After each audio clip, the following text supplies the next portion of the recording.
ಇಂದಿನ ಡಿಜಿಟಲ್ ಯುಗದಲ್ಲಿ ಮೊಬೈಲ್ ಮತ್ತು ಕಂಪ್ಯೂಟರ್ಗಳ ಅತಿಯಾದ ಬಳಕೆಯಿಂದಾಗಿ ಕಣ್ಣಿನ ದೃಷ್ಟಿ ಮಂದವಾಗುವುದು ಸಾಮಾನ್ಯ ಸಮಸ್ಯೆಯಾಗಿದೆ.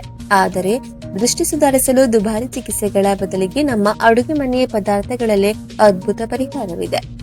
ನೀವು ಮೊದಲಿಗೆ ಸೋಂಪು 100 ಗ್ರಾಂ, ಬಾದಾಮಿ 100 ಗ್ರಾಂ, ಕಾಳು ಮೆಣಸು ಸ್ವಲ್ಪ ಪ್ರಮಾಣದಲ್ಲಿ ಹಾಗೂ ರುಚಿಗೆ ತಕ್ಕಷ್ಟು ಕಲ್ಲು ಸಕ್ಕರೆಯ ಎಲ್ಲಾ ಮಿಶ್ರಣವನ್ನ ಪುಡಿ ಮಾಡಿಟ್ಟುಕೊಳ್ಳಬೇಕು.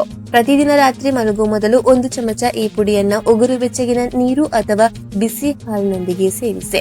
ಕೇವಲ ಮನೆಮದ್ದು ಮಾತ್ರವಲ್ಲದೆ ದಿನನಿತ್ಯ ಈ ಅಭ್ಯಾಸಗಳನ್ನ ರೂಢಿಸಿಕೊಳ್ಳಬೇಕು.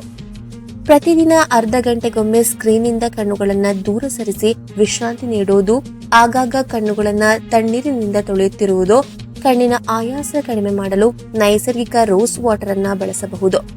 ಈ ಎಲ್ಲಾ ಕಾರಣಗಳಿಂದಾಗಿ ನೀವು ನಿಮ್ಮ ದೃಷ್ಟಿಯನ್ನ ಸುಧಾರಿಸಲು ಸಾಧ್ಯವಾಗುತ್ತದೆ. ಅಲ್ಲದೆ ಪ್ರತಿ ಅರ್ಧ ಗಂಟೆಗೊಮ್ಮೆ ನಿಮ್ಮ 2 ಹಸ್ತಗಳನ್ನ ಪರಸ್ಪರ ಉಜ್ಜಿ ಆ ಉಷ್ಣತೆಯನ್ನ ಕಣ್ಣುಗಳ ಮೇಲೆ ಇಟ್ಟುಕೊಳ್ಳಿ. ಇದರಿಂದ ಕಣ್ಣಿನ ಸ್ನಾಯುಗಳಿಗೆ ಆರಾಮ ಸಿಗುತ್ತದೆ.